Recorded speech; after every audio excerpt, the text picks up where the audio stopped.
Today's gonna be a hard day. The hardest day, I think. Maybe ever. Maybe ever. Today is the day that I lose, like, the best friend I've ever had. At least, you know, in the physical sense here, but turns out while I'm still a human, I really like something to hug. And my cat's been there for 15 years beside me, and he's been such a good boy the entire time. And what I've learned is that to respect things, you must show gratitude. Apparently 5 times more gratitude than you find any kind of negative or criticism. And it's hard. It's really hard when our amazing brains are there to defend and protect us, and we'll twist things around in our head just to keep us safe. When something is traumatic, we'll, you know, twist the story in some way or another just to be able to process it and keep it with us and keep that lesson. But I don't want to twist this. I want to make sure that this stays good, because I love this cat. I love the opportunities I've had to find peace. I love the fact that he held my hand and he sang with me, and I love the fact that he like slept with me every night and yelled at me to go to bed on time. I love the fact that I was so lucky to have a creature who thought I was cool. Because it takes humans a long time for me to trick them into that concept. But he loved everyone who came in the door. Didn't matter. It never mattered. It didn't matter if they loved him back. He just loved them. And he was very curious, and he was always into it. He just always wanted to sit on someone's lap and headbutt them, and to snuggle, and to say hi. Because that's what my kitty did, and he cared every time. Every time someone came in the door, he gave a shit to greet them, to say hi, to give them a little song, to try to sit in their laps, to try to like give them like little kisses, even though not too many people like licks. It was gross to me.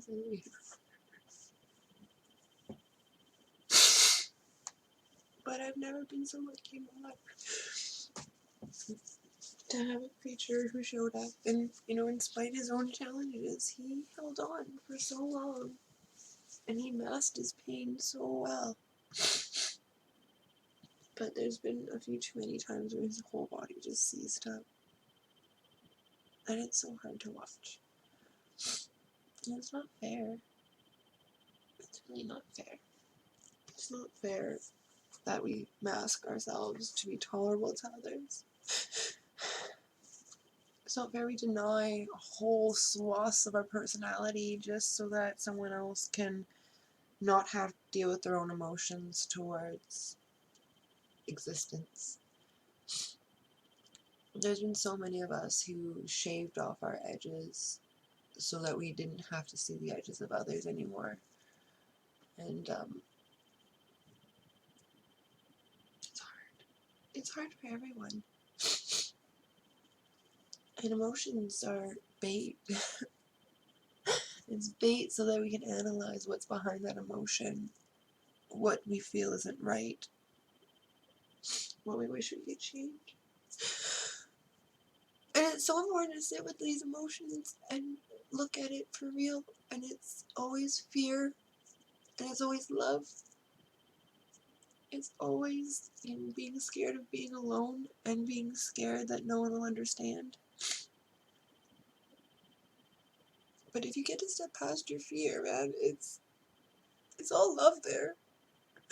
It's just really heavy love. Sometimes too much love. We're just in a human body. It sucks. And when we cry, it stings. The whole body convulses, and fucking feelings show up. What the hell are feelings? Why are feelings? I don't like them. But if you hold on to your feelings, if you take the war that's going on and raging outside you and you hold on to it and you try to suppress it, you try to hide it, you try to push it deep down inside, it's not going to help. You just took a war inside your stomach. You became the war instead.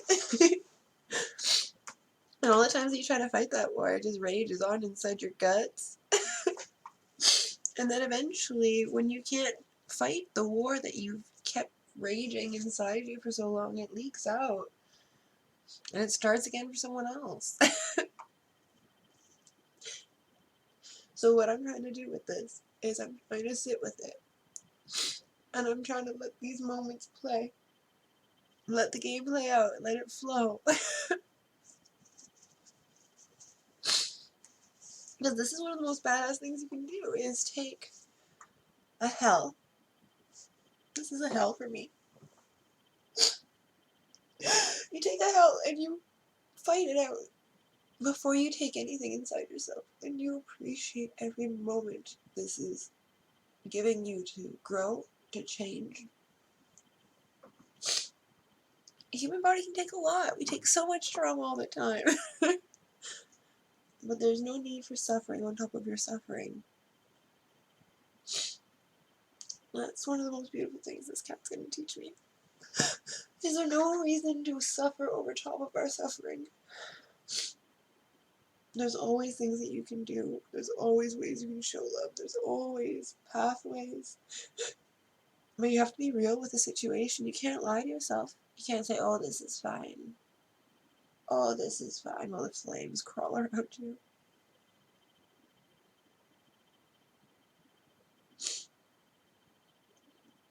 I love the story of the kangaroo. Because that kangaroo is fucking ballsy as all shit. He's like, I can jump pretty much anything. Here's this river that no other animal can cross. I can totally get across that river. All the animals were like, you might not want to do that, kangaroo. Or, you know, they didn't understand kangaroo's capabilities. They wanted to keep him safe. Kangaroo was like, fuck it. I can jump that river, no big deal. So he goes up to the riverbed and he's all turned and he's like, watch this, guys. And he goes and he tries to make that jump. He's a risk taker. He's smart. He's agile. He's capable. Looks like Linda Evangelista. His model. Opulence. Anyhow, the kangaroo jumps and his paws get stuck in the mud on one side. Or his feet get stuck on the one side and his paws get stuck on the other. He did make it across the river. Like, good on the kangaroo, right? But when he jumped with such ferocity that his back paws got stuck and his front paws got stuck too. However, he made a bridge. He was able to not only cross that river, but show other people that they could do it too. There's the concept of the minute mile, that the minute mile was impossible until one person did it, and then something like a month later 4 people were able to do it. But it's because they were able to see that it could be done. And with the kangaroo story, the kangaroo, when he died there, his body became a bridge. And I really think that that's a great way to talk to mentoring and to your story. And we're great trauma bonders. I'll let you know that. We're really good at understanding someone's pain and amplifying their pain and our pain until there's mostly just pain. But what I'm trying to do is to take, my kangaroo death here and take the meat off of the story as much as possible, Ignore the scrapes, the bruises, the seeping blood, the trauma, the sadness, because it's all there. It's all going to be there. It's always going to be there. That kind of stuff won't go by. But what I can say is, when you take the meat off of the story, the trauma off the story, and you're left with the bones, those functional elements, the steps to get across the river, like appreciation, like crying it out, like loving fully, like being authentic with self and others. All these things are bones of this story. Those are the functional elements that'll get you across, and it's really important. it's really important to sit here with the appreciation of these moments so that we can all hopefully cross these rivers of sadness safely. Because these moments aren't fun.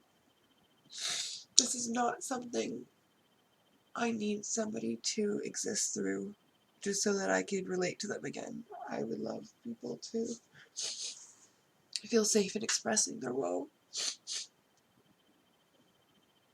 And their shame of maybe feeling like they don't take care of those around each other themselves well enough. Because there's so much shame that could be applied here. And one of the coolest things is where there's shame and self-judgment, there's a whole fuck ton of love. And a lot of struggle, and a lot of warring, and a lot of potential to bond. If we operate out of appreciation for these moments, for our story, for the bones, for the function elements, for what we can learn from these situations after the grief is past, and what hopefully we can give to another, so that their grief doesn't have to endure as long or as hard. So I love anyone who somehow watched to this part of this video, if it's posted anywhere, and I hope that it gives you some functional elements for your story so that the meat and the trauma is less affecting of others, because we all deserve to be happy and to appreciate those that we have either currently in our lives or departed from our lives. And today's gonna be a hard day, so I thought it'd be important maybe to somebody to see this when they're going through their own